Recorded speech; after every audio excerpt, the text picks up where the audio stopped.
mermar más hoy, en este momento, porque somos tu imagen. Es como tú que debemos de ser.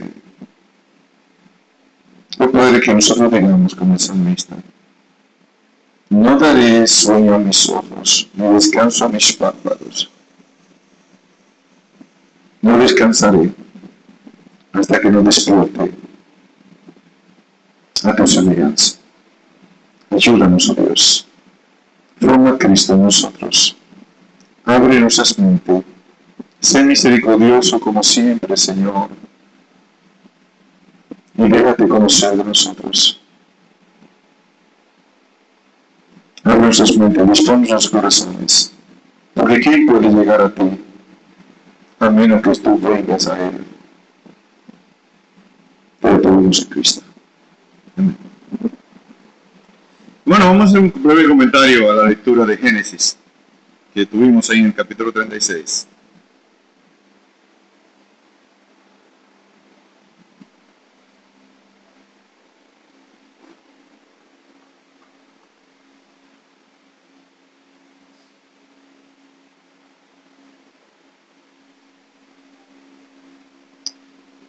Generalmente, lecturas como estas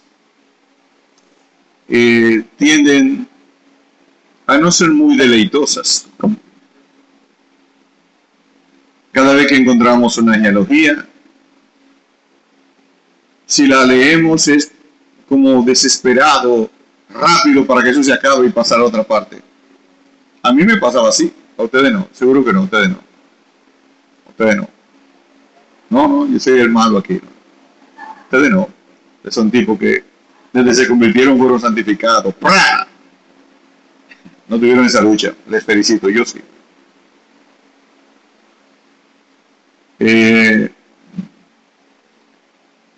Y esto, y fulano engendró a fulano, y fulano engendró a fulano, y fulano engendró a fulano. No importa a mí esto, está aburrido, y fulano engendró a fulano. Bueno, en mis primeros tiempos que yo luchaba con esto, ahora no, ahora para mí, cada vez que yo veo una genealogía, abro mis ojos. Pongo mi atención en cada nombre que yo oigo, veo. Y de una vez mi mente comienza a conectar en la Biblia. Ah, esto por esto, aquí, allá, aquí. Porque una de las cosas que yo hacía cuando la Biblia no me era tan agradable en algunas cosas, por ejemplo, el libro de Levítico, fue un libro muy difícil para mí de leer cuando lo leí por primera vez. Un libro que todavía tengo, no con tanto como antes, pero hay una parte, no todo, pero hay una parte de Ezequiel que todavía es como que no puedo entrarle.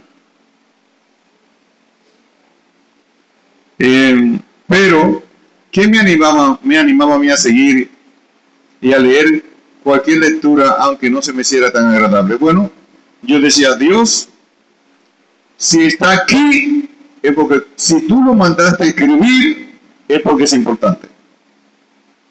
Si está ahí, tiene que ser importante. Entonces el problema es mío, no es de Dios. Porque si el Espíritu Santo decidió mandarlo a escribir, tiene que ser importante eso. Y muy importante. Entonces, Señor, ayúdame. Y oraba, Señor, ayúdame. Ayúdame a entender esto. Ayúdame a conocer tu verdad. Abre mi mente. Ayúdame, Dios. Ayúdame a entender tu palabra. Porque yo no lo entendía, pero sabía. Eso me dominaba. Tiene que ser importante. Si está ahí.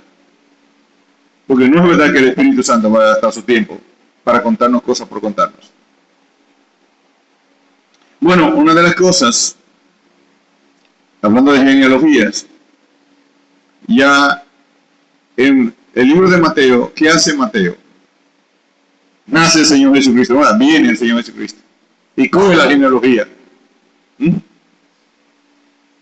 noten que después en el Nuevo Testamento, ¿cuántas genealogías te encuentran? Una sola, ¿verdad?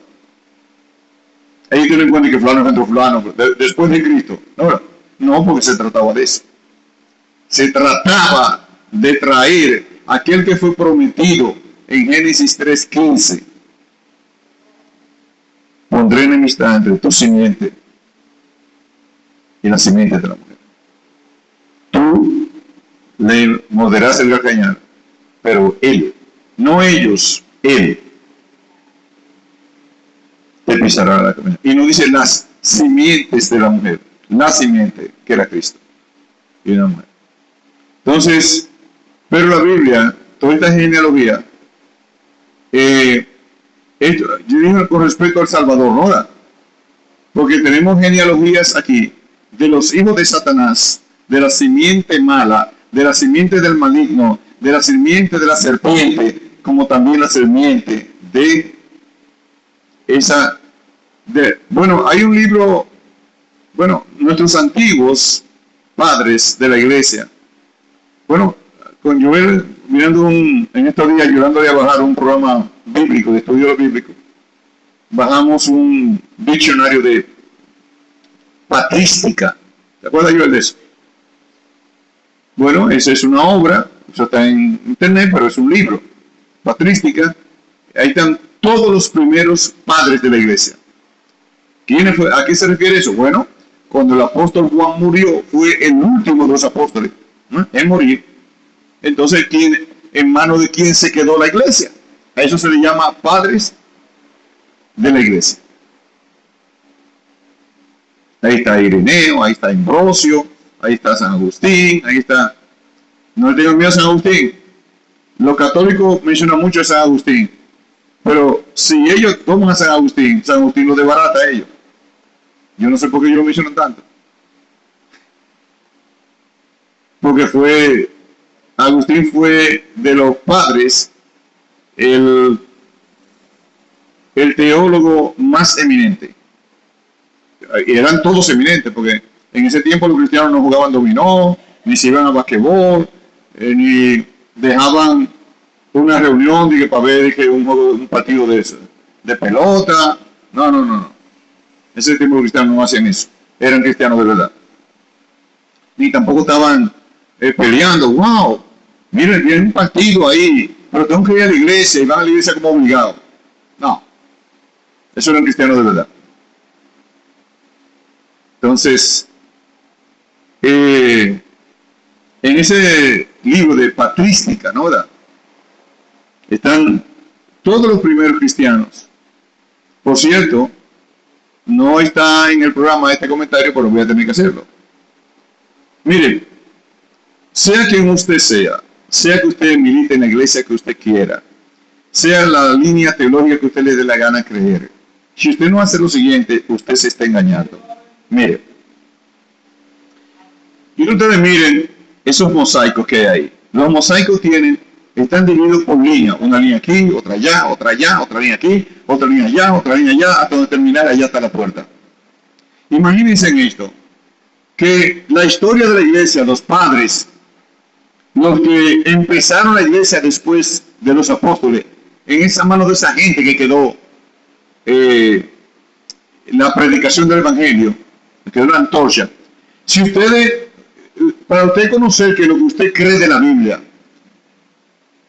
que lo que usted cree de Dios, que lo que su línea teológica sea bautista, sea evangélica, sea pentecostal, sea presbiteriana, sea lo que usted es testigo de Jehová, lo que usted quiera, para usted saber si usted en verdad ha sido encajado en una línea teológica de verdad, si usted no hace eso, usted está corriendo mucho peligro. Tiene que ir a la historia, todas esas líneas que están en los mosaicos, 1, 2, usted tiene que imaginarse, bueno, hoy el cristianismo empezó en esta línea, fueron los primeros allá, Ireneo, todo esto, Ambrosio, Agustín, toda esa gente. Entonces, esos fueron los primeros, recibieron el evangelio así, no se escribieron, tienen sus libros. Agustín escribió un libro que se llama Las dos ciudades, siempre hablo de las dos, porque siempre ellos tuvieron claro que hay una ciudad del diablo y una ciudad de Dios, la ciudad de Dios.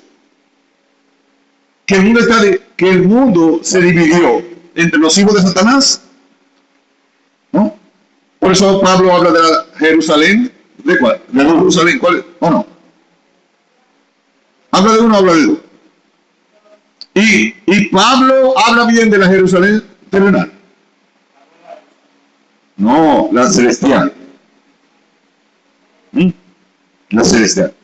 Nosotros pertenecemos a Jerusalén de arriba, dice Pablo. Ok. Siempre ha habido, y porque ellos vieron bien, ahora que la gente, yo no sé, deberíamos ser mejores, claro, también en muchos grupos ha crecido mejor teología. Pero cada vez más los cristianos saben menos de su historia, menos de por qué están aquí, no les importa si fueron engañados o no, se sientan en una iglesia a confiar en el pastor, en quien estuvo ahí, en los hermanos, y no se preguntan, acá, y si ellos lo engañaron también, ¿cómo yo lo sé? Yo no pregunto a hacerte, no sé si tú me haces la pregunta, porque esto es de tu vida, esto es del infierno o el cielo, no es poca cosa, amigo, no es poca cosa, para yo venirme a sentar a una iglesia, a creer todo lo que me digan ahí, sin yo preguntarme, vean acá, ¿cómo yo sé que es verdad? El pastor y el hermano parecen buena gente, pero y si ellos lo engañaron también. Esto, oye, ¿es el infierno o la gloria cuando estemos allá? ¿El infierno o la gloria? No va a, no, que él me lo dijo, éramos buena gente. ¿El infierno o la gloria cuando estemos frente después de la muerte ahí? Tú no puedes entregarle a eso, entregar tu fe en lo que tú crees en el cielo o el infierno, en el pastor o los hermanos. Eso es confiarte demasiado. Eso es confiarte demasiado. Ni el pastor ni los hermanos, cuando te lleguen al infierno, playa, no, pero yo dije, no te va a valer eso. Eso es lo que tú tengas, ¿dónde? Aquí adentro. Entonces, si tú no coges la primera alianza, ¿quiénes fueron esa gente? Esto y esto creyeron esto. Entonces, después de ello, siglo IV, eso es el primer siglo.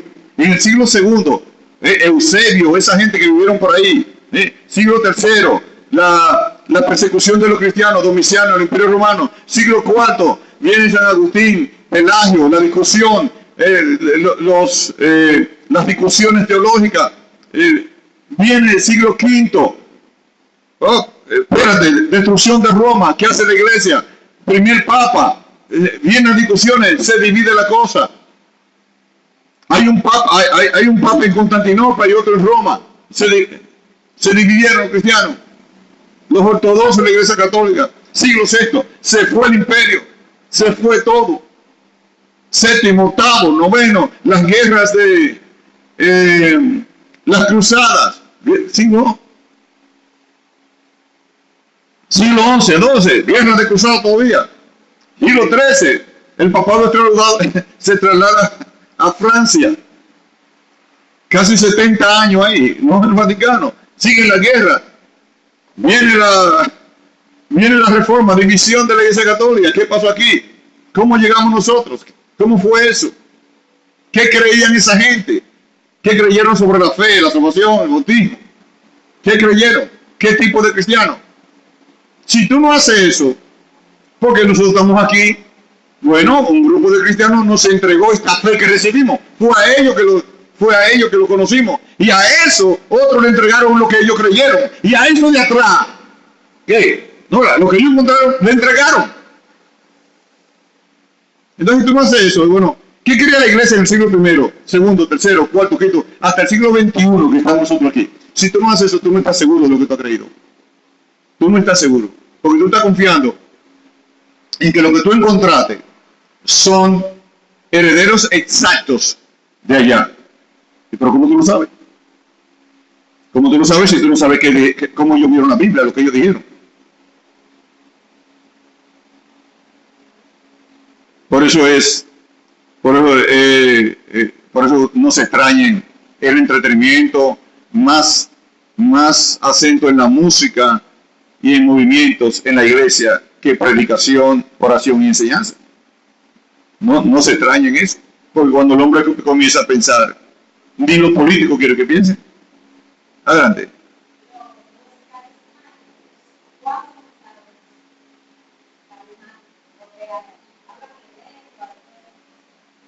Bueno, sí, porque cosas así ustedes podrían también. ¿Cuándo la iglesia comenzó a creer eso? ¿Fue siempre o no? Cuando los testigos de Jehová, cuando la iglesia comenzó, cuando una parte de gente llamándose cristiana comenzó a decir que el Espíritu Santo no es Dios y que Cristo no es Dios, ¿cuándo fue eso? ¿A partir de cuándo? ¿Fue de los primeros cristianos o no? La Trinidad, la discusión de la Trinidad, que no existe eso, ¿no? Entonces, bueno, la popularidad de hablar en lenguas eso en las iglesias se popularizó exactamente el otro día, a principios del siglo XX. En una calle que se llama Azusa, allá en Estados Unidos, se dio una reunión y de ahí comenzó ese movimiento, a hablar lenguas y que nadie sabía qué es lo que decían. Y debido a que es muy emotivo, porque las emociones contagian, y hizo más hincapié también, eso fue uno de los movimientos que más hicieron daño al Evangelio, porque hace más hincapié en lo que yo siento que en lo que yo sé. Y ahí se desarrolló ese cristiano bruto, ese cristiano que dice, yo no sabe de nada, no investiga su mundo, no sabe geografía, no coge nada. Yo lo que quiero es el cielo, yo no quiero ver nada de aquí. Yo ni veo, la televisión es del diablo, es el cajón del diablo. No mandes tus hijos a la universidad. La mucha letra mata, exacto. Y ahí se desarrolló esa línea de cristianos totalmente distintos a la Biblia. Porque inclusive, si usted, la genealogía que estamos leyendo aquí, note que le dice, mira, fulano es Edom, y fue a la tierra de Seir, y allí estos habitaron junto al Éufrates. Te está hablando de gente que conoce el mundo, entonces. Te está hablando de gente que conoce la historia, la geografía. Sin embargo, los cristianos de hoy, tú dices, ¿dónde está el Éufrates? Bueno, pues tú has ido 50 veces en la Biblia. ¿Cómo que tú no cogí un mapa a buscarlo? ¿Dónde nace? ¿Dónde termina? Pregúntese. Pero ven la vida, ellos están mencionando como lugares normales. La tierra de Seir. ¿Qué es la tierra de Seir? Bueno, esa tierra entre el río Tigris y el río Éufrates. ¿Dónde está eso? Bueno, que hoy es Irán, Irak, por ahí. El Éufrates nace en Turquía. Corre hacia abajo todo eso ahí, hasta los golfos que están allá abajo. Entonces, pero es la Biblia que está hablando de eso, ¿no? ¿Cómo que nosotros, la Biblia está llena de mapas de ayuda y son pocos los cristianos que dicen, bueno, déjame entender estos mapas, pero ¿para qué están ahí? ¿Usted cree que el que habla de eso, fulano, ocupó tal tierra, tal lugar? No es de geografía que está hablando. Entonces nosotros como que nos hemos sentado aquí como que y una anti-intelectualidad y la letra mata, que eso da. Y lo peor es que no nos importa, porque ni siquiera la Biblia leemos. 5 o 10 años el Evangelio y no me leí la Biblia completa. Y nos llamamos cristianos. Pero eso no son cristianos de la Biblia, eso no son. Mire, esta gente conoce el mundo. ¿Y para qué son estas genealogías? Bueno, aquí, ¿de qué genealogía nos está hablando ahora? De Esaú. ¿Y qué dice Romanos capítulo 9? A Jacob. Entonces tú tienes que tomarte. ¿Te está hablando de esa línea o no? Porque la Biblia es para hablarte del reino de Dios, de creación, caída y redención.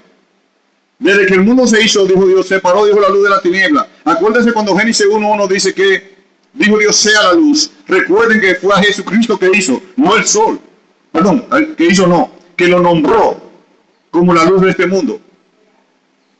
¿O fue así o no?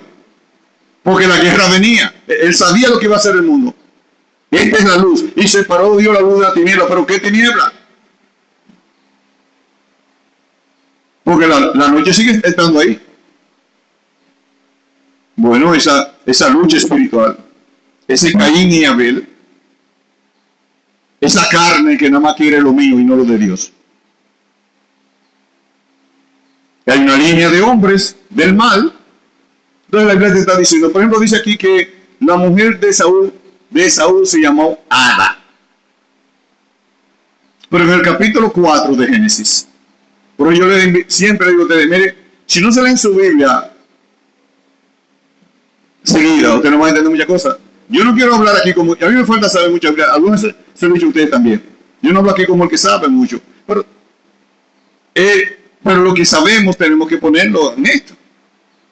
Porque si usted supiera, ¿por qué Dios puso una cosa aquí adelante y no allá atrás? Tú tienes que preguntarte, no, Él quiere, no la, poner esto adelante para que tú conectes allá, porque eso no está tirado ahí por estar tirado ahí, hermanos. Es Dios, es el Espíritu Santo que mandó a hacer estas letras que están aquí. No es un hombre. Por algo te puso eso primero y después ya de último y te cuenta esta historia aquella y te conecta. Y en el capítulo 4, ¿qué dice? Bueno, que uno de los hijos de Caín, creo que Lamec tomó ¿cuántas mujeres?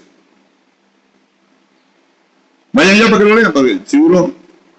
Porque si vamos leyendo sin conexión, yo sé porque yo pongo tanta atención a los nombres.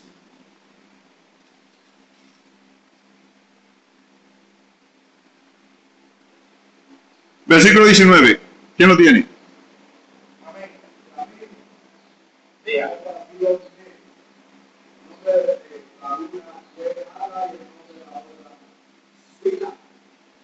¿Y quién era Lamec?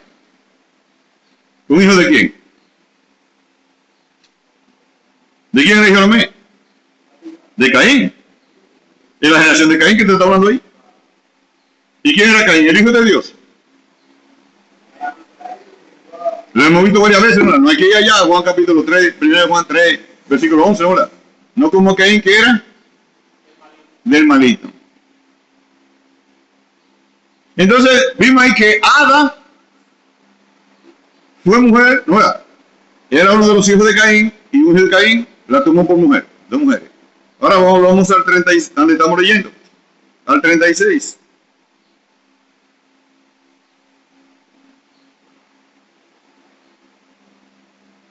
Versículo 10, ¿quién lo lee? 36, 10.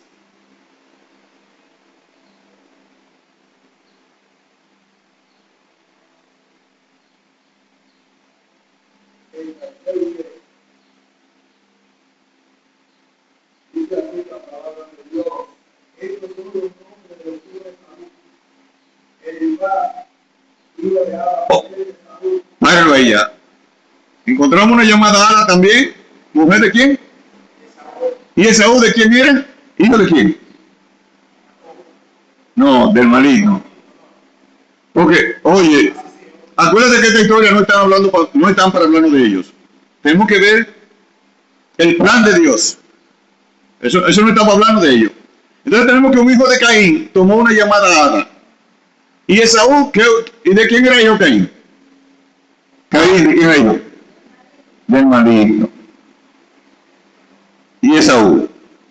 Dice, a Jacob y a Esaú. Ok, pues ponlo del otro lado entonces. Entonces, tenemos que Esaú toma a ¿quién? A Ada. Ahora, ¿por qué me llama? Bueno, recuérdate también, Joel, que bajamos un diccionario que yo te dije a ti que tenía de nombres bíblicos. ¿De nombres? Ok, toma ese diccionario, tú pones Ada y te va a decir lo que eso significa. Ese nombre. Ada quiere decir una mujer adornada por joyas. Una mujer adornada por joyas. Y en el capítulo 4 que fuimos, que leímos, que Amelec tomó dos mujeres, Ada y Sila. Sila, ese nombre significa una mujer que se reconoce por las joyas y el sonido de sus pies. La joya en sus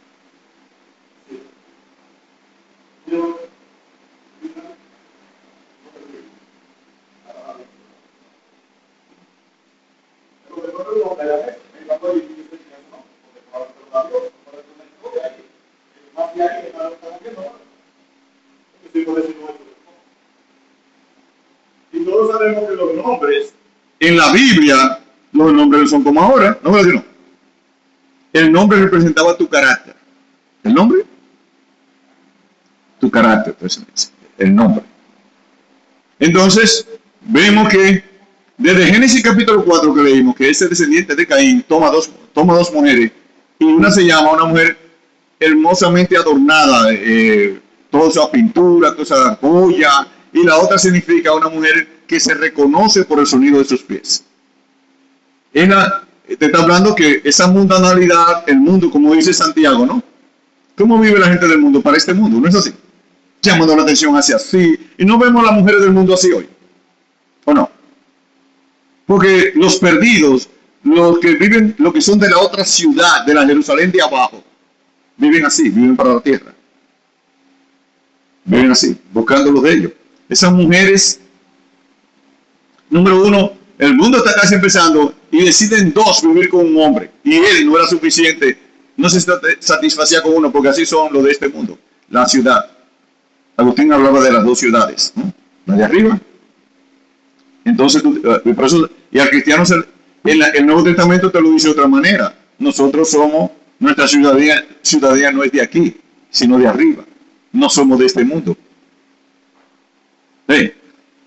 Para recordarnos que no podemos seguir la corriente ni la moda de este mundo, porque es un sistema y un programa diseñado por el propio Satanás.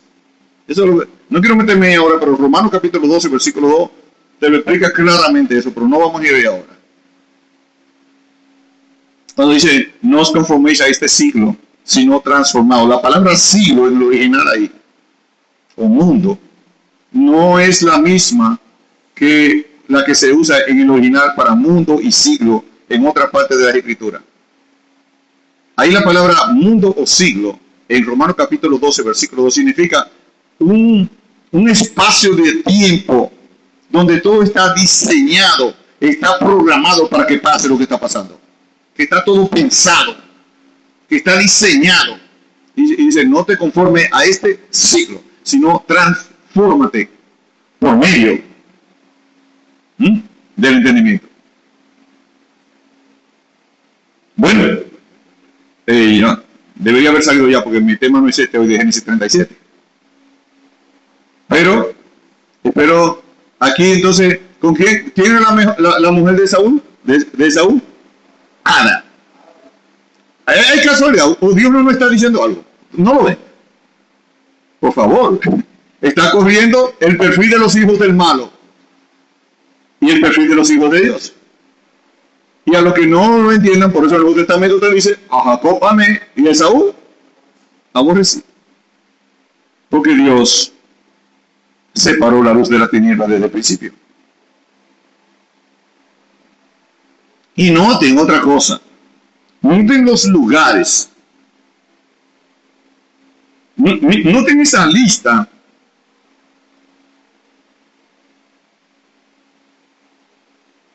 A partir del versículo 31. Miren mis hermanos. Esa lista a partir del versículo 36-31. Oh, hermanos míos. Una de las cosas que comentaba con mi esposa. ¿Tú sabes qué documento histórico es este? Decirte rey por rey. Fulano, rey. Reinó en ese lugar. Y después que murió fulano. Y piensa en esto, ¿cuántas generaciones hay aquí? ¿De cuántos años te están hablando?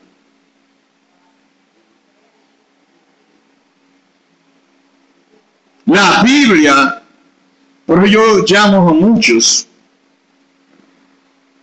Por eso, miren hermanos míos, ojalá que el Señor te ayude. Muchos que se sientan en la iglesia no entienden la Biblia. ¿Sabe por qué? Porque no les importa. Porque el Señor la hizo para que sus hijos le entendieran. Pero el Señor es como, dice que al que tiene se le dará más. Y al que no tiene, sí, porque ¿para qué tú vas a invertir en alguien que no aprecia? Dice Michel Pérez Rosetta, no lo aprecia. Tú vas a premiar más a un trabajador que no trabaja. Lo vas a hacer tú en tu empresa, seguro que sí, no es la que sí. Pero tenemos tiempo para todo, para dedicarnos a los negocios, tenemos tiempo para esto y aquello, y que no tengo tiempo, pero cuando para mí y mis intereses y mi familia y todo, y yo y lo que tiene que completar conmigo, para eso yo saco tiempo. Pero no tengo tiempo, tengo años y años y no conozco ni siquiera mi libro completa, ni la he estudiado, ni compro libros para entenderla, ni bajo nada de internet, porque a mí me da, Se me importa, por favor, ¿cómo te va a importar si hasta ni gratis tú lo bajas? Por favor, ni gratis. Entonces, bueno,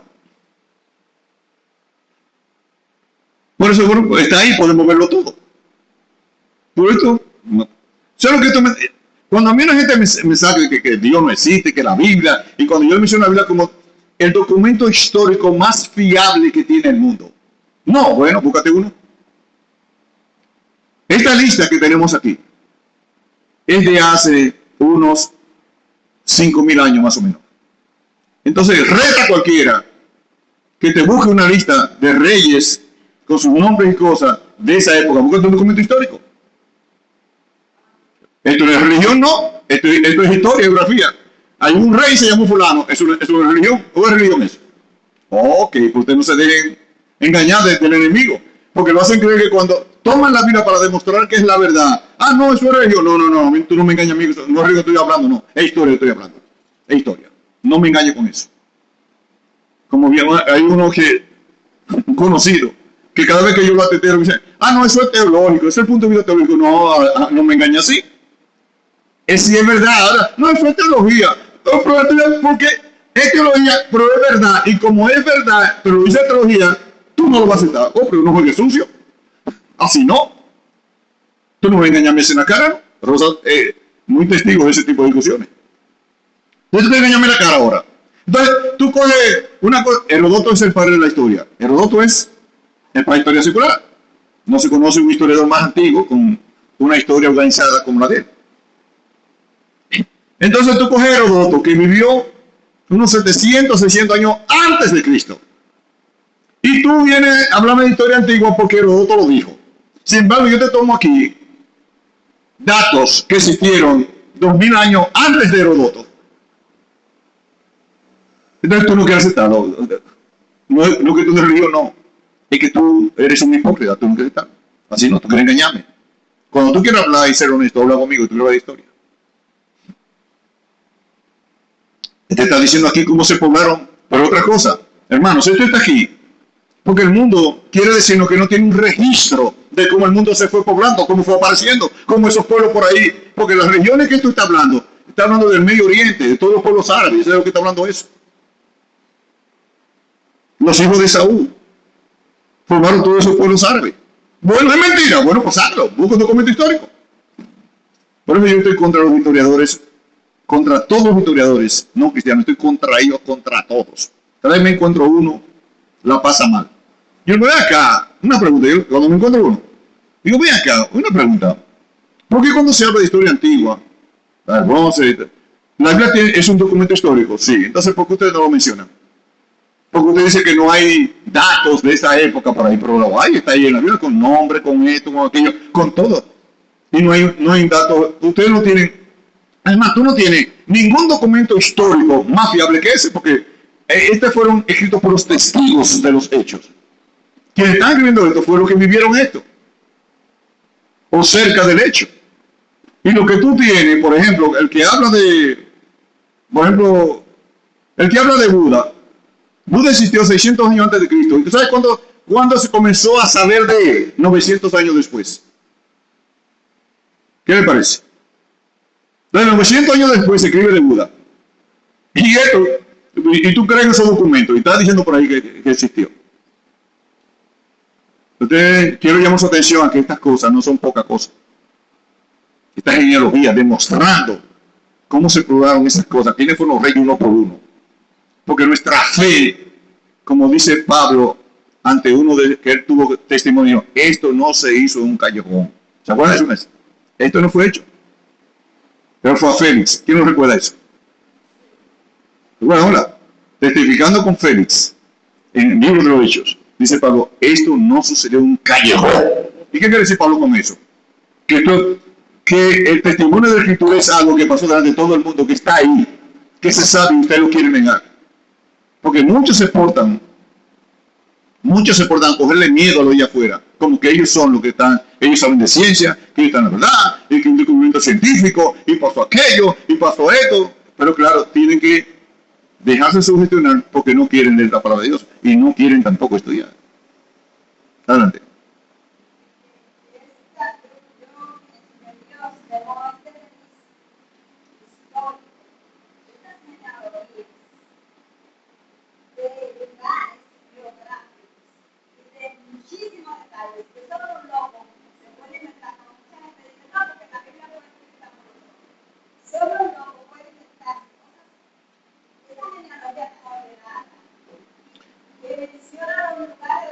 Y los tiempos, sí, sí. Ve y desmiéntelo con la historia. Busca la historia universal. Pues también sí. Bueno, ¿por qué no escribieron en contra de eso cuando escribieron en dólar? Ah, eso fue que descubrió mantener en el desierto. No, no fue otro. Bueno, pues escriben contra él, no hay de eso adelante.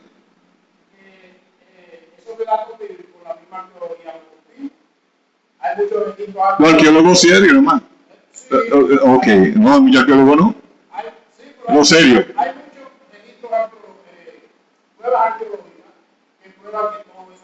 Sí. Miren, vayan a Primera de Crónicas. Mi esposa y yo recientemente, en nuestro devocional, acabamos ya el libro de Primera de Crónicas. Por eso vino fresco a mí esto que está lleno de genealogía.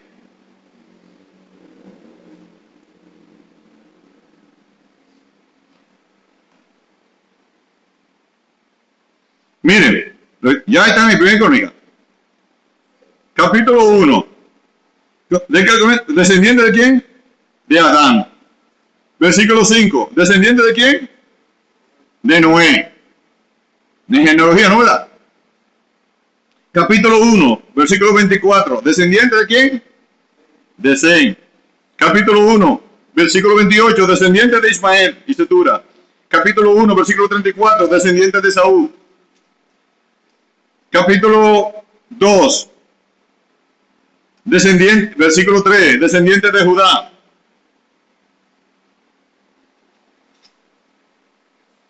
Capítulo 3, versículo 1. ¿Descendiente de quién? De David. Capítulo 4, ¿descendiente de quién? De Judá. Capítulo 4, versículo 24, descendiente de Simeón. Capítulo 5, descendiente de Rubén. 5, versículo 11, descendiente de Gad. 5, versículo 18. Ahora, historia de las dos tribus y media, ¿no? Manasés y Efraín. Capítulo 6, ¿descendiente de quién? De Leví.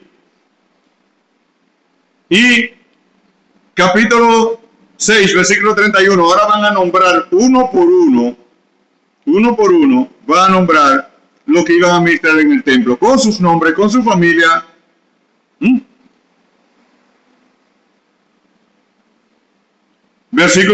Capítulo 6, versículo 49, descendiente de Aarón.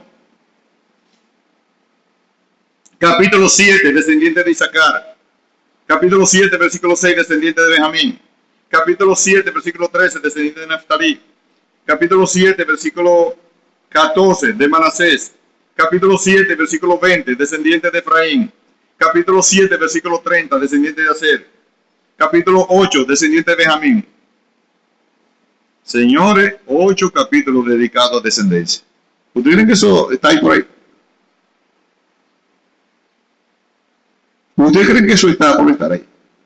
Que el Espíritu Santo quiso traer el nombre de cada uno de los descendientes, el nombre de cada uno que ministró en el templo, que cantaba, que ayudaba con los textos del tabernáculo, tú esto, tú aquello, el director del canto, cada oficio que tenía cada uno en el tabernáculo.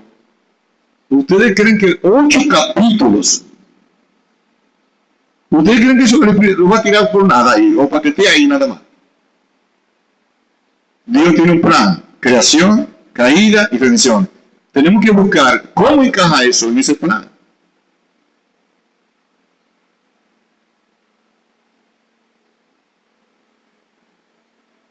Y para entenderlo hay que empezar en Génesis 3:15, ¿no?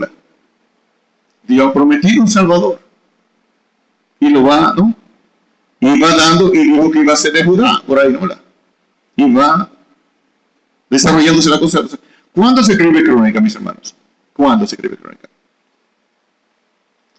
El que escribió crónica no conoció a David, no conoció a Salomón. El que escribió crónica no conoció a ninguno de los reyes. ¿Cómo lo escribió entonces? El que escribió crónica y reyes se escribieron después de Daniel. ¿Sabía eso? Claro que sí. Porque Crónicas y Reyes, después de Nehemías, Crónicas y Reyes se escribieron cuando, después de la cautividad de Babilonia, ellos volvieron a Jerusalén. Entonces los escribas y fariseos, perdón, los escribas, sí, fariseos, especialmente los escribas, decidieron, como el pueblo duró 70 años de esclavitud en Babilonia. ¿Cuánto duró? 70 años. Ahí en Babilonia, por eso es que el capítulo 9, mire el capítulo 9 de Crónica, ahí ustedes confirman lo que yo estoy diciendo, que el que escribió eso no conoció a ninguno de los reyes. Capítulo 1, versículo 9 de Crónica, ahí te confirma que el que escribió Crónica, capítulo, primera Crónica, capítulo 9. ¿Qué dice? ¿Los que regresaron de dónde? Ok, entonces, si él escribe la historia de los que regresaron de Babilonia, ¿conoció a David? Imposible. ¿Qué pasó ahí? ¿Ustedes creen que David, cuando el rey Joaquín creo que fue el último rey de Judá, recuerden que Israel, con todo su rey, el reino del norte, fue destruido por los asirios. Y más de 70 años después fue que fue destruido Jerusalén y mandado al exilio. Babilonia, como Jeremías cuenta, vino Nabucodonosor y derrotó todo, se llevó a todo el mundo. Y Daniel cuenta también que se lo llevaron para Babilonia. De ahí, de David a la cautividad de Babilonia, eran cerca de casi 600 años. 500 y pico de años. ¿Ya entiendes? Cuando fueron a la cautividad, ya habían pasado casi 600 años después de David. O sea, y duraron entonces 70. ¿Duraron dónde? 70 en Babilonia. Entonces, ¿qué pasó? 70 años crece, nace una generación que no ha conocido el templo, que no conoce la adoración. ¿Tiene sentido? Que no conoce la adoración, que no ha sido enseñado, que no ha visto una adoración al Dios verdadero, sino a los babilonios. Ahí fue que nacieron, ¿o no? La mayoría de los que fueron, de los que salieron cautivos, murieron porque son 70 años. Y por eso, en el capítulo 9, el cronista trae los que regresaron de Babilonia. Porque Crónicas y Reyes fueron escritos para que esa generación que nació en Babilonia y se desarrolló conociera su historia, conociera de dónde vinieron. Ya, lo cogieron.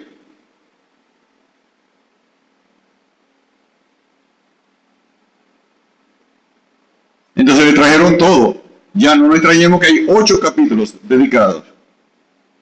Hola, a genealogía. Nosotros venimos de ahí y para que sacarle toda esa mundanalidad que le entraron en Babilonia a esa generación. Si no, miren sus raíces aquí, miren sus raíces.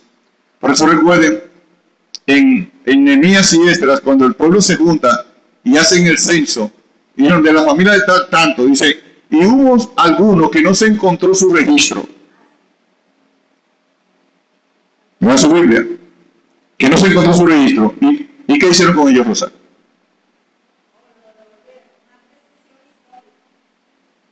Porque 70 años, muchos nacieron y se casaron allá, ¿es así? No. Se casaron con mujeres de Babilonia, tuvieron hijos babilonios. Cuando vinieron y pasaron lista, a ver, ¿cuál de los apellidos que regresaron pertenecían a Israel? Y yo, no, porque ustedes no están, los nombres de ustedes no están aquí entre los que salieron. Los apellidos que salieron fueron estos, y ustedes no los tienen. No están aquí. Así. Y esa gente tuvo que devolverse con todo hijo. Oye, con hijos, familias y todo, de vuelta para Babilonia. No, usted no puede estar aquí. Nehemías y Esdras, léanlo. Porque se trata, ¿qué Dios nos está diciendo con eso? Es que hay un pueblo de Dios. Hay una ciudad. ¿Ven? Y eso a través de toda la historia. Y hoy es la iglesia. ¿Ven? Y hoy es la iglesia, ese pueblo. Entonces, yo voy a cerrar esto aquí porque no, yo tengo otro tema que traigo hoy.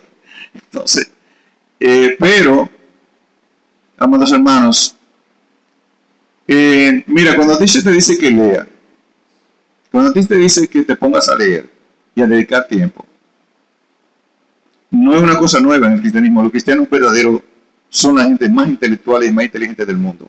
Siempre lo han sido. Siempre. Cuando menos es ahora. Mientras más para atrás tú le das, tú encuentras hombre más leído en todo.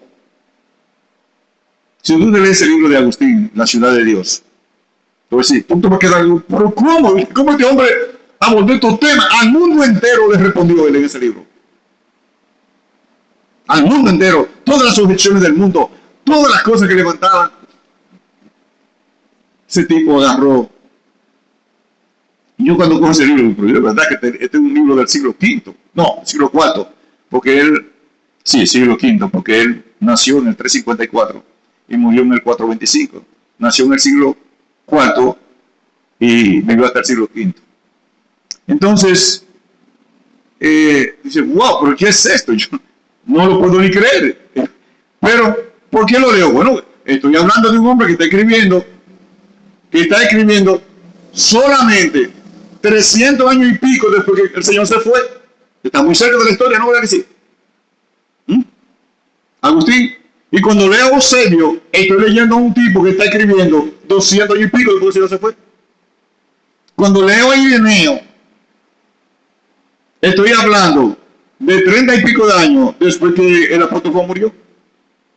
O menos. O a Papías. Digo, no, pues espérate, yo tengo que ver qué esta gente creyeron de la Biblia, de la Trinidad, de Cristo de Dios, Jesucristo. Yo tengo que ver esta gente.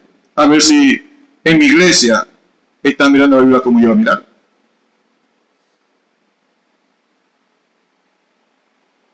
Entonces, mis hermanos,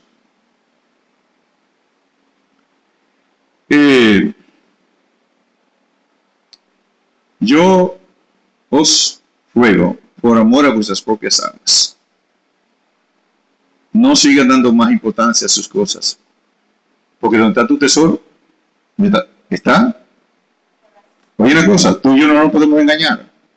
Si tú no tienes tiempo para dedicarlo a leer tu Biblia, a devocionar y a eso, tu corazón es de este mundo. Tú te dedicas a lo que más te interesa. ¿No es así?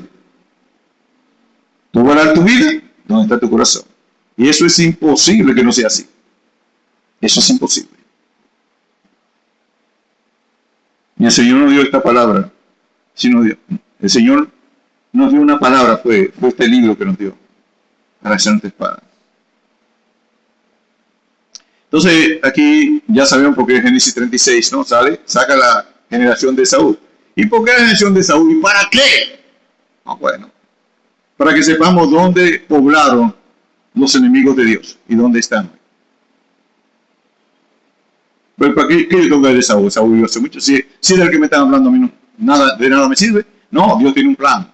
Y lo está ilustrando a través de las historias. Y por eso te vienen con la generación de David, la generación de Judá. Te habla del pueblo de Dios, te habla de los escogidos, te habla de los elegidos. Siempre te habla de eso. Muchos son los llamados y pocos hay unos escogidos y otros son terrenales, el terrenal.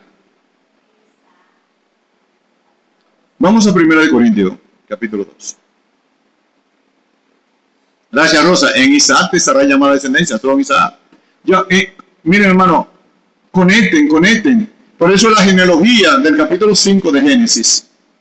Ustedes nada más tienen, Adán tuvo un hijo, se llamó Set. Hola, y vivió Adán tantos años y tuvo hijos e hijas, y no menciona a ninguno de esos. Entonces te coge a Set. Set vivió tantos años y tuvo un hijo, y se llamó fulano. Hola, y murió Set. Y Set tuvo más hijos, pero no te menciona ninguno, y nada más te quiere mencionar un solo, nada más te menciona un solo, hasta Noé. Y después de Noé, que te menciona a los 3 hijos de Noé. Pero hasta Noé es un solo. Tuvo hijos e hijas, pero Dios no menciona a nadie. Y ya es porque él tiene un pueblo elegido, los otros no. Los otros hijos de Noé, de Adán, de Set y de esos no eran elegidos. Solamente el que Dios menciona ahí. ¿Cómo lo sabemos? Bueno, coge el diluvio. Gracias, muy amable, hola. con el diluvio. Bueno. No eligió. También entonces, explique entonces por qué nada más.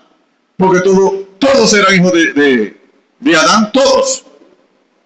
Sí, ¿por qué nada más no se salvó? Porque es una elección. Por eso en Isaac se le llama descendencia. No todos los descendientes de Abraham, por ser según la carne, son de él, sino los que creen por la fe. Son de él. Hay una línea de salvación. Hay una línea, hay un pueblo que es de la tierra, que es terrenal, que lo debe aquí en este mundo, como se le dijo al rico y a Lázaro. El rico, cuando estuvo allá arriba, Abraham le dijo, tú tuviste tu reino allá.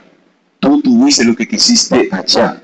Tú te diste el cielo en la tierra. Tú tuviste tu cielo, tú quisiste tener en la tierra. Y él quiso tener su cielo aquí.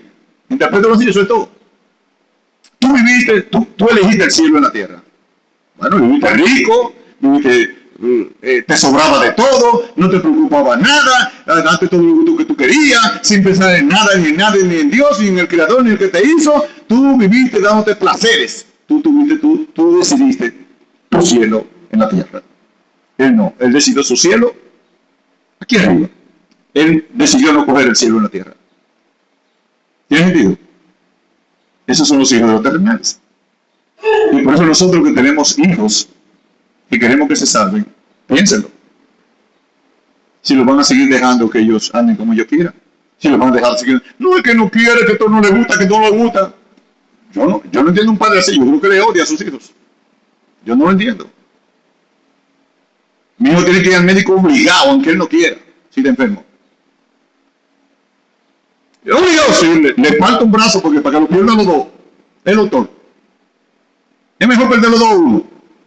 Uno, ¿verdad? Es mejor que se salve con un brazo roto que pierda todo el cuerpo. Tiene que ir al médico. Obligado, sí, lo va a meter el brazo, tiene que ir al médico. Y no voy yo entonces a forzarlo aquí entre los cielos. Cuando está en mis manos, cuando está pequeño, cuando tengo autoridad sobre él. ¿Y qué amor es ese?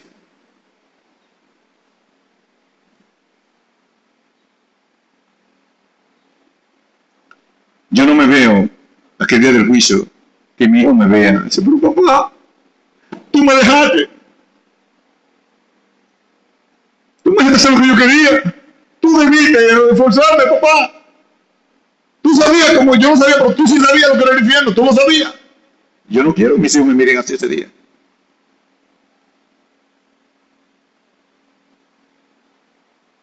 Y estamos contentos con que vayan a la universidad, que tengan sus papeles. Bueno, vamos a 1 Corintios capítulo 2.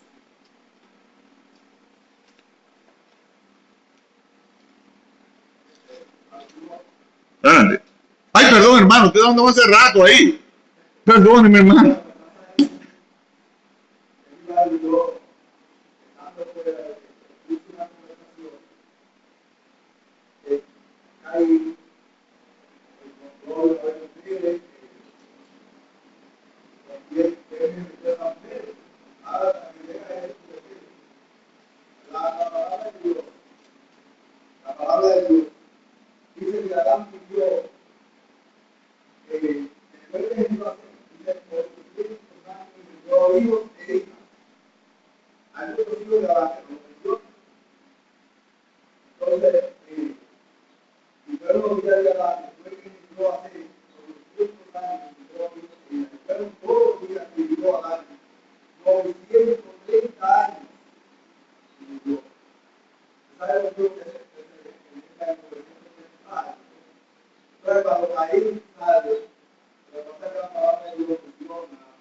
Sí. Para demostrarnos que hay una simiente de Satanás. No, una simiente elegida que es de la tierra, que vive para la tierra. ¿Qué hizo la descendencia de Caín? Usted terminó, hermano. Sigue hablando, perdón. ¿Qué hizo la descendencia? ¿Por qué la Biblia te cuenta la descendencia de Caín y a lo que se dedicó? Señores, por favor, la Biblia no está ahí para poner palabras por poner palabras. El Señor, háblame. ¿Por qué te habla ahí? Bueno, ¿a qué te dice que se dedicó la descendencia de Caín? El primero, a un tipo que se dedicó a criar ganado y a hacer tiendas, o sea, los negocios. El otro inventó la música, ¿lo han visto? Bueno, depende de música y en arte. Y en arte.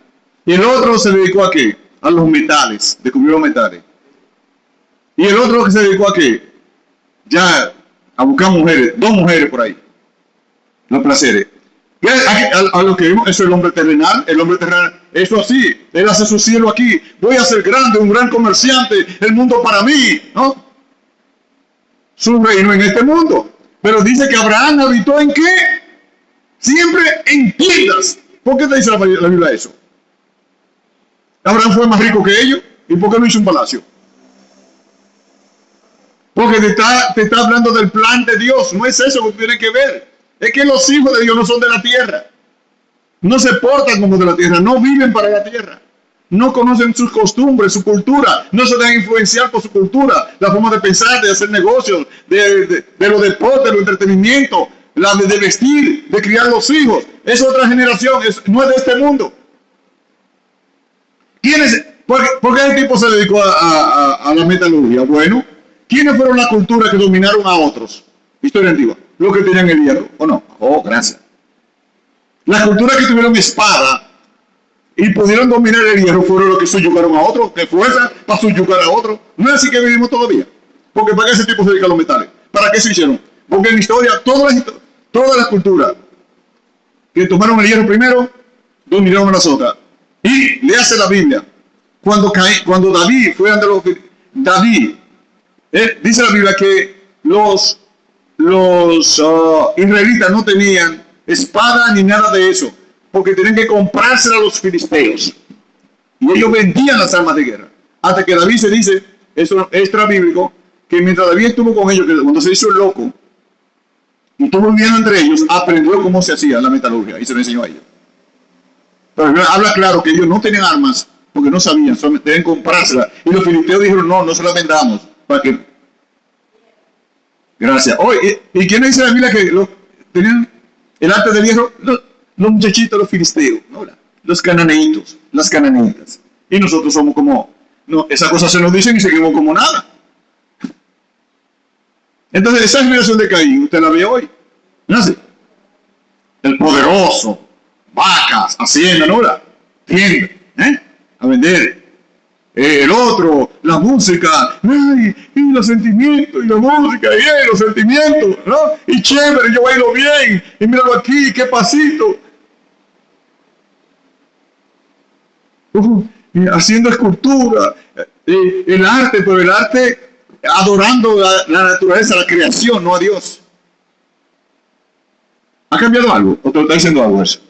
Y el otro que se dedicó a los placeres, 2 mujeres, la misma cosa. ¿Ha cambiado algo? Dígame si ha cambiado algo. No ha cambiado nada, no le decir. Ora al Señor para que te enseñe tu Biblia. Rosa, adelante.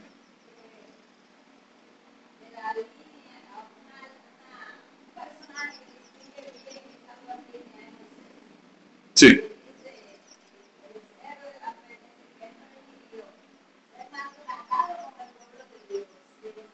Deleites temporales del pecado. Sí. Porque este mundo lo que... Sí. Conecten Antiguo y Nuevo Testamento. El Nuevo Testamento te trae más clara la cosa. La mundanalidad, el que ama este mundo, lo que hay en el mundo, su deseo no proviene del Padre. Está más claro en el Nuevo Testamento, pero Dios te lo está ilustrando desde allá, desde el principio. Capítulo 2 de Primera de Corintios.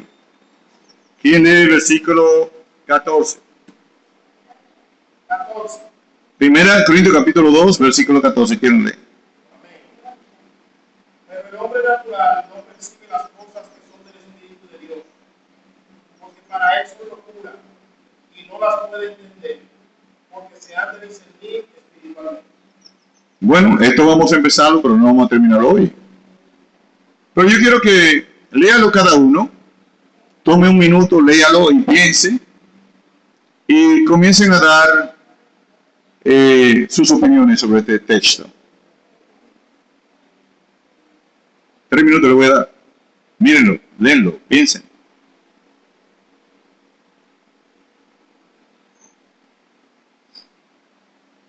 Adelante.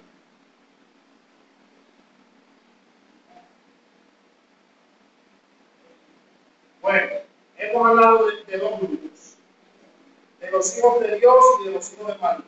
En las dos ciudades, la ciudad terrenal, la ciudad celestial. Aquí está hablando del hombre natural, ¿verdad? El hombre natural.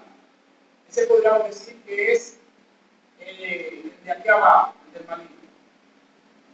Ese no conoce las cosas que son de Dios, que son del Espíritu. Y una de las cosas, una de las misiones de Satanás es engañar, o sea, mentir. Uno de los propósitos. Entonces, en esta sociedad actual, en esta cultura que viene del diablo, se ha encargado de hacernos entender esa mentira, de que estas cosas que hay aquí, en el mundo como se está viviendo, es lo normal. Entonces, ¿qué sucede? Ese grupo de gente no percibe las cosas como la percibe el que es de Dios, el que es espiritual. Porque estas cosas, como dice aquel texto, se han de discernir espiritualmente. El que no es de Dios, el que es del maligno, ve estas cosas como que son locuras. El que hace las cosas como Dios manda es raro. ¿Y qué nos capacita a nosotros para discernir espiritualmente? Tener el Espíritu de Dios. ¿Y cómo tenemos el Espíritu de Dios? Conociéndolo, entendiéndolo, estudiando su palabra, orando. Léete Juan 1, 13 y 14. Juan 1, 13 y 14.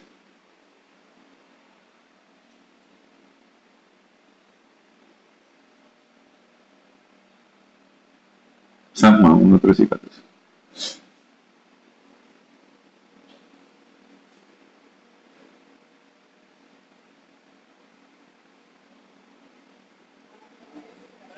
y 14. Sí. Los cuales no son engendrados de sangre ni de voluntad de carne, sino de 13 y 14. No, el 13 no dice así. Juan 1, 13. ¿Qué dice? No, por 12, 12 y 13 entonces. Mas a todos los que le recibieron, a los que creen en su nombre, le dio potestad de ser hechos hijos de Dios. Sí. Los cuales no son engendrados de sangre, ni de voluntad de carne, sino de voluntad, ni de voluntad de varón, sino de Dios. 14 también. Y aquel verbo fue hecho carne. Oye, no, dalo ahí, está bien. 12 y 13. No, nota el 13. Está hablando de. Porque la pregunta fue cómo yo sé, o sea, cómo me capacito para espiritualmente, ya que el hombre natural no puede ver la cosa de Dios, ni puede entenderla, sino el espiritual. Entonces, ¿qué me hace a mí un hombre espiritual? Tú contestaste bien, pero hay que irse a texto público para más acá. Ahí está más claro ahora. Dice, a todo lo que a los suyos vino y los suyos no la recibieron, pero a los que le recibieron le dio el derecho de ser llamado, los cuales, ahora viene la naturaleza, ahora va a describir la naturaleza de un hijo de Dios, los cuales no son engendrados. Entonces, eso deja de ser un hombre natural, porque el hombre natural es engendrado de carne y de sangre. ¿Lo cogiste ya? Tú y yo somos hombres naturales antes de venir a Cristo. Y un hombre no se engendró. Pero hay un nuevo engendro, el hombre espiritual. Es lo mismo, solamente como Dios es espíritu, Dios es.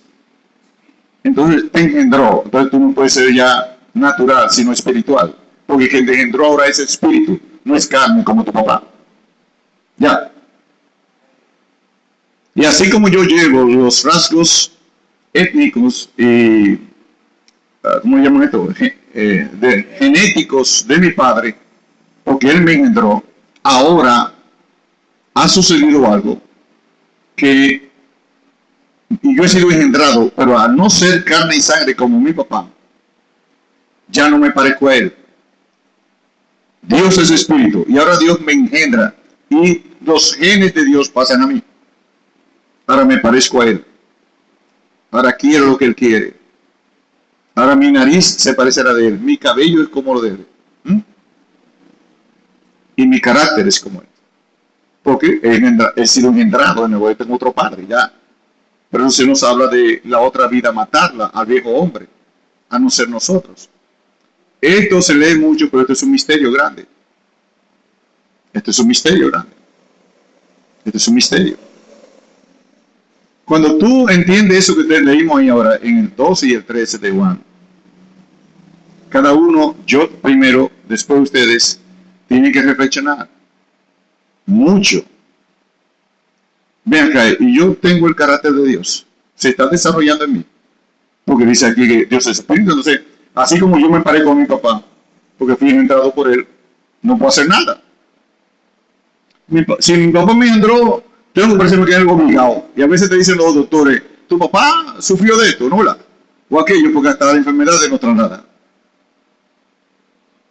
Entonces, ahora que los cuales no son engendrados de carne ni de sangre, para que tú sepas ya que tu engendro, tu nuevo nacimiento, el venir a Cristo, es lo que le llaman convertirse, a lo que le llaman arrepentirse, a lo que le llaman, de nuevo, como digo en el capítulo 3 de Juan ahí, Cristo le dice a Nicodemo, te es necesario nacer de nuevo.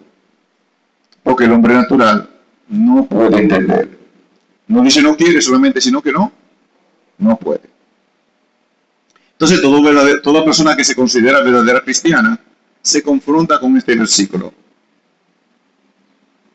No, lo que pasa es que entonces, somos humanos, tú sabes, estamos en la carne. Bueno, es verdad que no, la Biblia misma nos dice que no seremos perfectos. En 1 Juan capítulo 3 dice que hijitos somos hijos de Dios, pero no se ha manifestado en nosotros lo que ha de manifestarse, pero cuando Él venga, seremos semejantes a Él. O sea, está claro que la Biblia no nos enseña que nosotros llegaremos a una perfección de carácter en este mundo, pero sí nos enseña que somos como un niño que no se le ve creciendo, hay problema. Un niño que no se le ve, hay problema. Una mata que tú siembras y tú no la ves creciendo ni fuerte, tiene problema. Entonces el niño se pasmó, entonces no es un niño normal, tiene problema, no voy a decir, porque no sigue creciendo. Nosotros como cristianos no somos perfectos, pero se nos ve un desarrollo, un árbol que va creciendo, un árbol que está floreciendo. ¿Y cuándo más se ve nuestro desarrollo, el Espíritu de Cristo? Mis hermanos, digan bien esto, porque me lo digo a mí mismo. Porque el diablo y el pecado nos engañan, que es en la no perfección que yo más veo mi pecado, pero no es así. Miren, yo tengo, de un cristiano se dice en verdad que, para mí, porque hay muchas opiniones que, ¿cómo tú sabes que eres cristiano verdadero, no? O que tú has nacido de nuevo. Para mí, la primera señal es que no busca excusa cuando ve un error. No busca excusa cuando es convencido del pecado y que ha hecho lo malo. No busca excusa y dice, no, yo lo hice. Es verdad, tengo que arrepentirme. O sea, no mira tu cristianismo por lo que te falta por hacer solamente. Mire tu cristianismo por cómo tú reaccionas a esa falta de carácter, a esa falta de santidad, a cosas que tú sabes que debes practicar, pero le huyes y no lo confrontas y dices, no.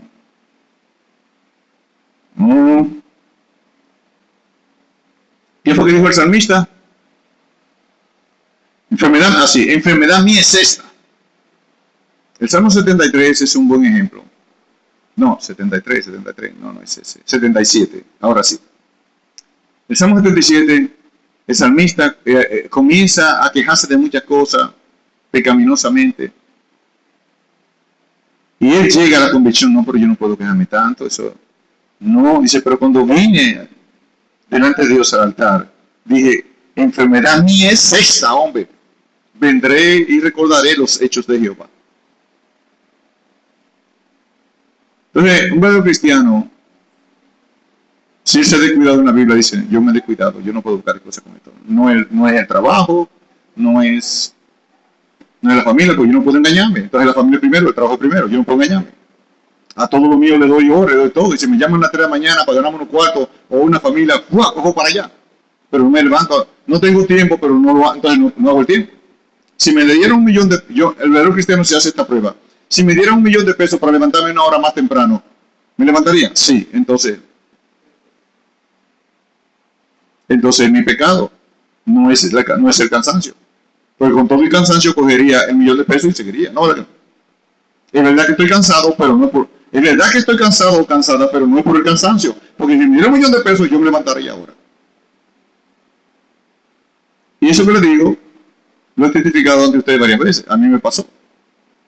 Aquí lo he testificado. Yo usaba a predicar en una esquina con un hermano mío. En una esquina, ya no hay, ya no sigue en una esquina y a todo el que viene le predicaba.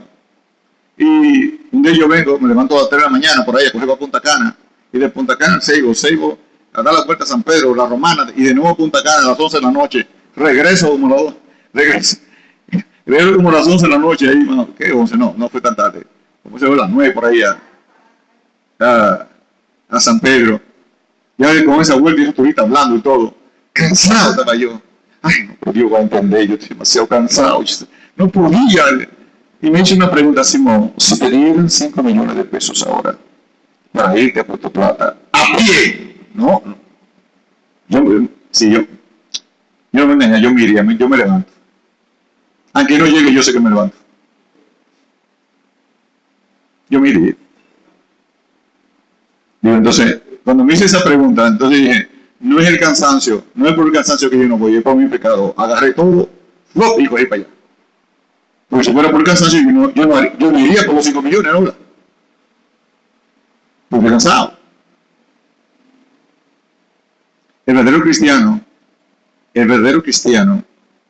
no le busca excusa a su pecado. El verdadero cristiano no le busca excusa a su falta ante Dios. Su miedo, su falta de predicación a su familia, a los suyos, a estar ahí testificándole que Dios lo ha puesto como sacerdote ahí, la única salvación que tiene. Y mejor quiere predicar afuera y evangelizar afuera y no en su casa. No abre la Biblia en su casa. No la abre en su casa con su familia. El verdadero cristiano puede ser que haga eso, pero se va a arrepentir y va a decir, no, Señor, tú primero. Tú primero. Yo le he cogido miedo a esta gente, yo también no he considerado que tú me has salvado a mí, tú no te avergonzaste de venir del cielo para acá. Y yo, no le va a gustar aquello. No le va a caer bien si le hablo, bueno, que no le caiga bien. Ayúdame. En tu nombre voy. Un verdadero cristiano ve la raíz de su problema. Un verdadero cristiano, ante la verdad, no trata de minimizarla ni ponerla chiquita. No, porque tú sabes aquello. No. Mi pecado. ¿Qué dice Salmo 32, 51? Mi pecado te declaré. Amén.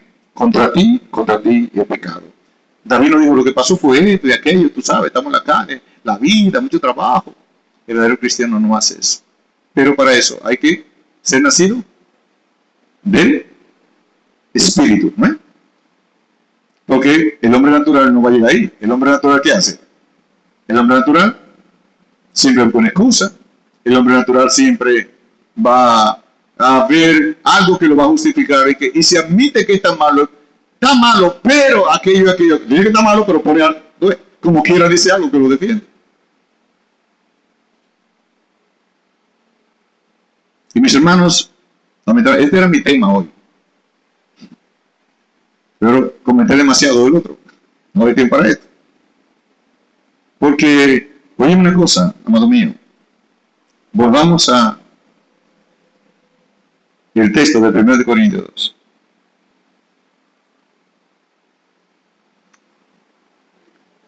Este texto de 1 Corintios capítulo 2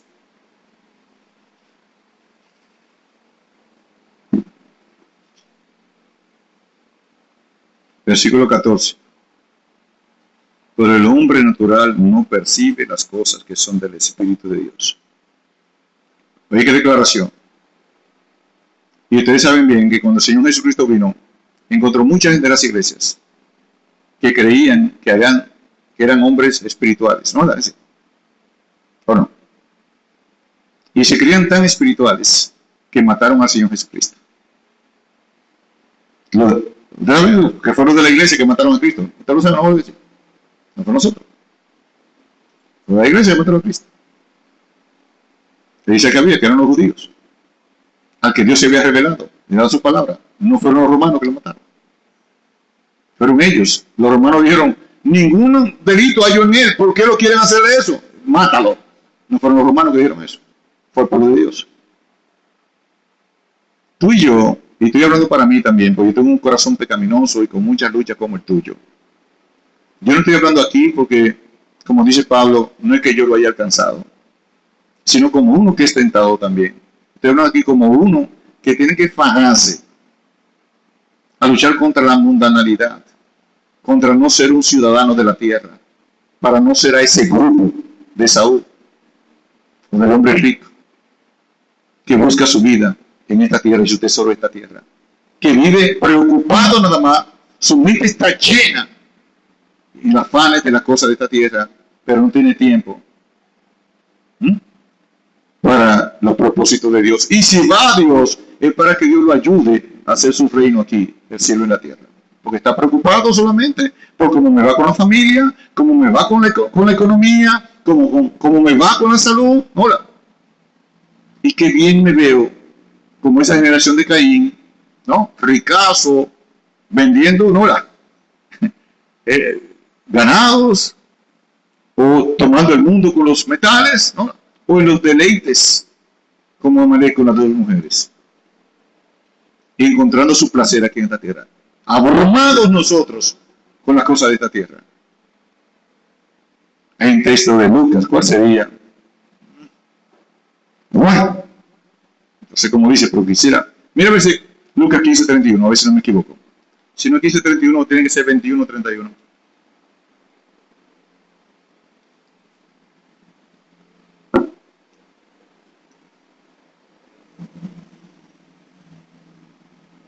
Es una advertencia que hace el Señor a no ser...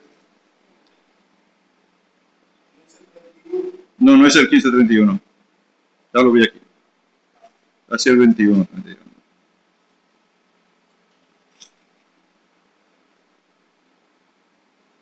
Oh, sí. Es por aquí. El 34. Lean 21:34.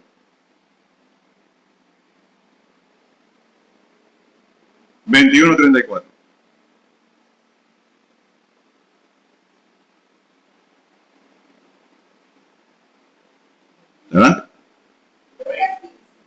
No, 21:24. 34. Dice así, mirad también por vosotros mismos, que vuestros corazones no se carguen de glotonería y embriaguez y de los afanes de esta vida, y venga de repente sobre vosotros aquel día. No debería de asustarnos eso nosotros. No debería de asustarnos eso. Cristo dice eso, miren por ustedes mismos, o sea, pónganse a pensar. Miren por ustedes mismos. Porque es peligroso. Nos llenamos ¿de qué? ¿De los afanes? De esta vida. Y no venga sobre ustedes, ¿qué? Destrucción repentina. Porque así es que viven los de la segunda ciudad para esta tierra. Hay que comer, hay que beber, tenemos responsabilidades, los hijos, aquello. Dios lo dijo también y puso el balance sobre eso. Hermanos míos, yo voy a cerrar y la próxima semana daremos más detalles sobre esto. Una aplicación que voy a dar es esta pequeña iglesia aquí. Somos 2 o 3. Hay algunos de ustedes que, aunque no lo han dicho con la boca, creen que la responsabilidad de predicar, del evangelismo, de sostener esto, quizás es del hermano Manuel. Quizás, como yo enseño aquí, quizás piensen que sea como la mía también, porque siempre estamos aquí, ¿no? Ya, está. Y algunos, suave.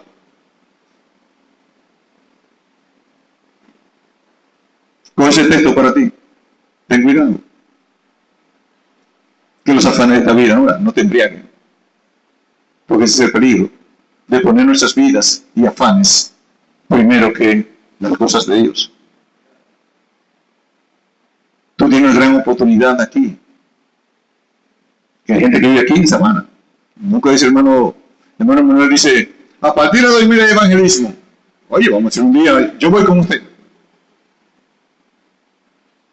Y cerco el afán mío. Porque si tú vas a esperar que lo tuyo esté todo bien y encajado, y no haya ningún problema ni nada. No, porque tu afán te sigue. Oye, tú tienes un gran privilegio. Esto para mí es una gran oportunidad. Entonces nos gozamos de estar aquí. Porque aquí se necesita trabajo. Aquí podemos, nuestra vida es trabajar para el Señor, darnos a nosotros. Es un gran privilegio. Yo no quisiera, a mí que no me hablen de otra iglesia, a mí no. Yo quiero estar aquí donde hay necesidad. Yo quiero estar aquí donde yo pueda trabajar. Yo quiero estar allí donde yo pueda ayudar, ser parte. No una iglesia que tenga predicadores perfectos, miembros perfectos, grandes, que cuando tú llegas ya tú no puedes hacer nada porque ya tiene un equipo de evangelismo, tiene un equipo de visitar a los enfermos, tiene un equipo de visitar a los presos, tiene un equipo de visitar a los hermanos. Aquí no hay nada de eso. Es un gran privilegio.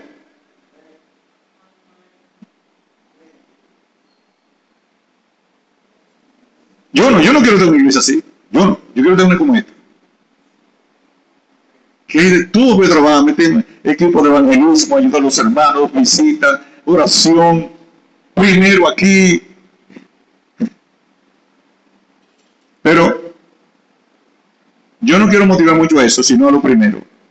Revísate, porque si tú eres un hombre o una mujer natural, todavía tú no vas a poder. Porque tú no puedes buscarlo de Dios es espíritu, Dios es espíritu, buscarlo de Él. Pero eso no es forzado, eso no es obligado. Porque tú no estás obligado a ser como Él, no porque tú naciste así. No, tú fuiste engendrado así. Entonces, como tú eres, como tú vives, tú no eres obligado. Porque tú fuiste engendrado así. Así mismo es nacer del espíritu. No hay que estarme obligando ni forzando. Yo el Espíritu de Dios, yo voy a salir como Isaías. Señor, mándame a mí, envíame a mí, como Pablo. ¿Qué tú quieres que yo haga? Vamos para allá. Pero eso es, esto no lo sienta como represión, porque si tú no has nacido de nuevo, tú no puedes, lo entendemos. Por eso comentamos a veces mi esposa y yo, no es con espada ni con ejército, es con... Sí, porque si no has nacido de nuevo, no podemos pelear contigo. No podemos pelear contigo, ni forzarte, ni ver, ni hablar contigo. No, aunque hablemos contigo no va a pasar nada, porque yo tengo que estar seguro que yo nací, porque el hombre natural no percibe las cosas de Dios, sino el espiritual. Como yo nací del espíritu, o sea de Dios, Él me engendra, sus deseos son mis deseos, sus planes son mis planes, y su gusto es mi gusto. Y se vive eso matando al viejo hombre. Matando. No es que el viejo hombre desaparece, pero tú tienes poder para matarlo. Yo no tengo ganas de ir a la iglesia, pero yo voy a ir. Yo no tengo ganas de evangelizar, pero yo lo voy a hacer. Yo no tengo ganas de leer la Biblia, pero yo lo voy a hacer. Y matándolo, no es que me nace así de deseo. No, si de deseo, ese es nuestro problema. Me quiero quedar descansando, tengo cansado, pero no. Si me dieran unos cuartos, yo no me quedara aquí, yo fuera.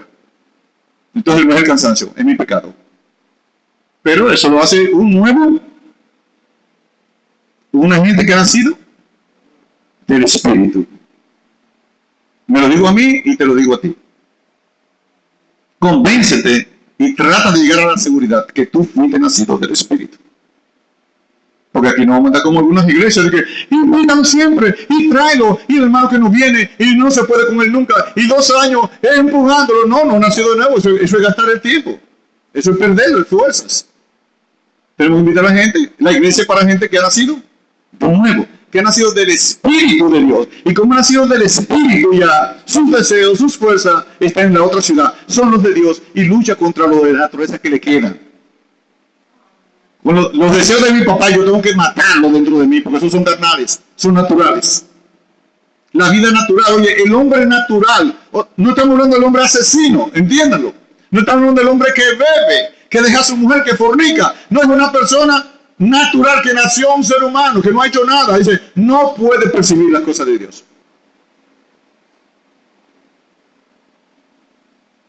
Y una telita de más. Claro que yo oigo un cristiano dándole crédito. Bueno, el psicólogo, un científico dijo aquello, un científico dijo esto, que un experto. No así. Entonces tú vas a esperar que un hombre natural llegue entonces a ver las cosas de Dios. Tú quieres que coincida. Y tú vas a creer a un hombre natural, por ejemplo, en aspectos como la psicología. ¿Cómo vamos a confiar en un hombre natural en aspectos como la psicología? Lo que es el espíritu del hombre, el alma del hombre, los sentimientos del hombre, lo que no se ve del hombre. ¿Cómo un hombre natural puede ver eso? Pero cuando vemos la Biblia, es imposible que nosotros nos sometamos a esa cosa, ¿o no? Tú eres psicólogo, sí. ¿Tú eres convertido? No, pues vete de ahí. Vete de ahí. Vete. Porque tú no puedes ver la mente del hombre, ni puedes conocer su corazón, a menos si no lo aprendes de Dios. Porque en la universidad no vas a aprender eso. Porque el hombre natural no puede las cosas que son del espíritu. Y que es la conciencia, la personalidad, y eso es el espíritu del hombre. Todavía eso es el espíritu del hombre. La razón, todo eso es el espíritu del hombre, la persona. Y eso que trabaja el psicólogo. Y claro, hay unos cristianos digo, ¿qué es lo que le pasa a esta gente? ¿Qué es lo que pasa? Y veo hombres también, muchos en la Biblia, y algunos famosos también. Pero te está diciendo que el hombre natural no puede. No, porque la ciencia, tú sabes. ¿Pero quién es la ciencia? Dime bueno, tenemos un hermano que es médico aquí, que podría orientarnos, si puede. ¿Dónde está ella? Para hablar con ella por teléfono. Dame su número. La ciencia dijo, sí, pero ¿dónde está ella? Ven. Ah, es así, no puedo discutir con ella. No puedo contradecirle porque no tiene una dirección, no tiene un teléfono. Ah, no, dime fulano dijo, no la ciencia, qué cosa muy diferente. Fulano dijo. No me engañe con eso. La ciencia no dijo eso, lo dijo él. Hermano Bruno, puede opinar sobre estas cosas, ya que usted es un gran médico. No se preocupe, yo puedo aprender. Sí, claro que sí. Sí.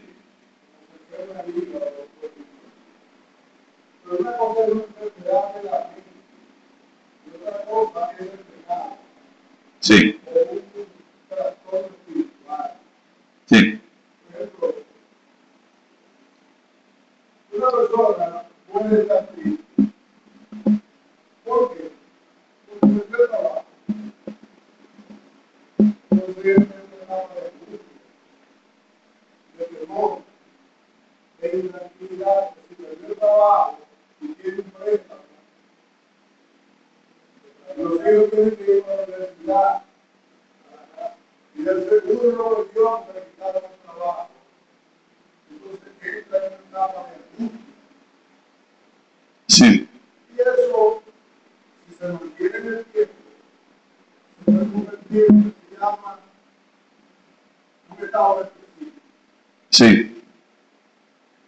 Pero hay personas que le pasa eso mismo y normalmente hay un estado depresivo.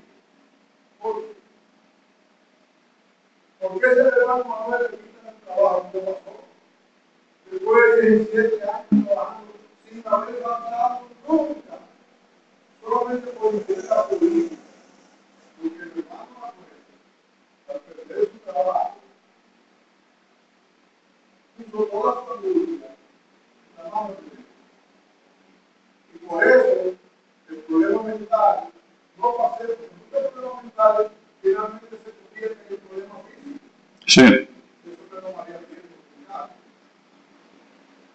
El problema, yo lo coincido, y estoy de acuerdo con lo que dice.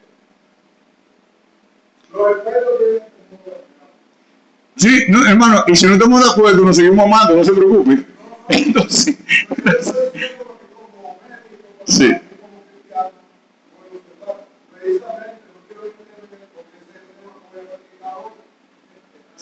Ah, ok. Sí.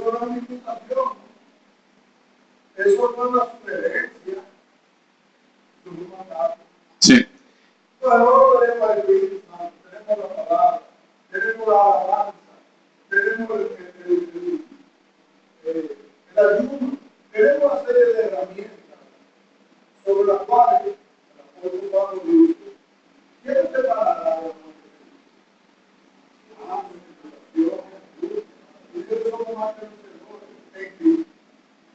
Nosotros tenemos demasiado herramientas en el Señor para no necesitar de un experto, un cirujano. No, cirujano es otra cosa. Eso ya, una gente que un tumor y que Claro, porque eso es de lo que se ve del hombre.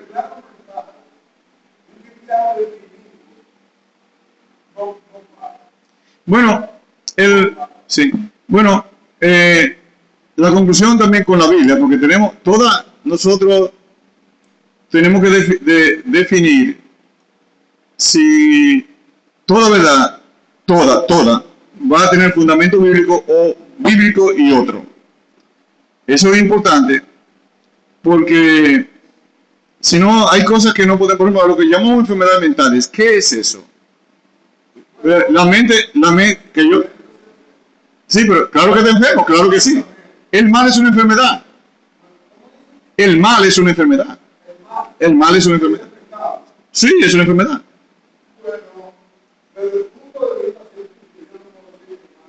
No, porque los científicos...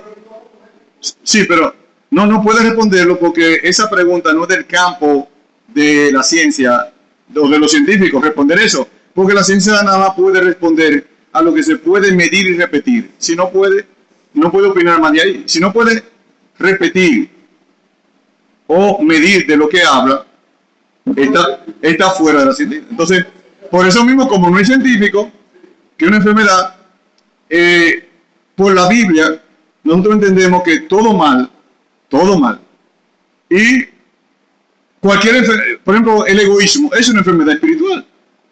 ¿Qué es lo que es una enfermedad física? Algo que no, que te degrada, que tú no quieres, eso es lo que es el sentido, el concepto de enfermedad, lo que te degrada. Pero mi punto es que no podemos tampoco decirle a la gente que hay enfermedades mentales en ese sentido de que entonces la solución es un psicólogo, es un especialista de la mente, porque ahí entonces no estamos diciendo, como un libro de psicología que yo leí, el tipo de psicólogo dice: mira, nosotros tenemos que coger lo mejor de la Biblia y lo mejor de lo que la ciencia ha descubierto para ayudar a esa persona con problemas psicológicos. Se partió ahí totalmente, porque todo problema de la mente primero empieza con problema espiritual. ¿Pero qué es la mente? Vamos a hacer una pregunta. ¿Dónde está toda la mente? La mente es el espíritu del hombre, es el alma del hombre. Eso es la mente. No es que la mente que a nadie le abre la cabeza y que mira, ahí está la mente. No es así. La mente es la parte abstracta del hombre. Por tanto, es del espíritu del hombre. Entonces, bueno, tenemos que nosotros aprender para no dejar entrar ni siquiera un 0.00% de las opiniones del hombre natural en las cosas del espíritu. Por eso nuestros ancestros fueron radicales en eso. ¿Y qué ha pasado? Por ejemplo, en los últimos 30 años, no ha entrado pastores y no, ahora yo sería mejor si me hago psicólogo. No ha pasado eso últimamente. Ok. Ahora, ¿y en qué hemos terminado? ¿Ha sido mejor? ¿Ha producido mejores cristianos? No, peores. Sí, porque es que la enfermedad de la mente es del espíritu y del alma y tiene que ser vista a la luz de la Biblia. Con medicina no se va a tratar eso. Mi ex esposa es médico. Oye mucho con esto. Entonces, los médicos no pueden hacer nada contra enfermedades depresivas y esas cosas, porque eso no está en el soma. Dan pastillas para el tipo tranquilizarlo, pero no para sanarlo. Y no pueden sanarlo porque su problema es espiritual. Él tiene que ver a Dios para salir de ahí. El que cae en, ¿cómo se llama?, en depresión. El que cae en depresión siempre, es más, el que cae en depresión siempre es una actitud orgullosa, casi siempre. Con excepción cuando se le muere una gente, que son otras cosas así. Pero el que cae en depresión no le pasa nada, no se le ha muerto nadie, no le ha muerto nadie por ejemplo. Pero el que hay gente rica y bien, que tiene de todo y no quieren bañarse ni nada. ¿Qué le pasa? Bueno, él es un orgulloso, se ha centrado en sí mismo, en yo, cosa que la Biblia te manda, mata yo. No mires hacia ti. Nadie entra en depresión si no mira al yo. Nadie. Ahora, no es un pecado caer en depresión, pero sí es un pecado permanecer en depresión, que son cosas diferentes. Ahora, en la Biblia está llena de salmistas, caemos en momentos, Señor, sálvame. O sea, yo leemos de ser salmista, mi alma rehusó consuelo. Oye, es una cosa fuerte, es un estado de la mente y del corazón. Dice, mi alma rehusó consuelo, o sea, nada me consuela, mi mal, me siento tan mal que mi alma rehusó consuelo. Digo, wow, qué profundidad, que Dios lo ayude. Señor, ayúdanos. Pero de ahí no se va a salir con una terapia, esta patilla, ve allí, ve a la playa, ponte positivo. No se va a salir de ahí, no. De ahí no va a salir así. Porque cuando, bueno, el médico trata con lo que no se ve del hombre, está andando un camino, y más si él no es nuevo nacido, no podemos confiar en él. Porque lo que no se ve del hombre, se nos ha dado la vida y su espíritu. Lo que no es del hombre. Nada, mis hermanos, sigamos aprendiendo ahora. El hombre natural no puede ver.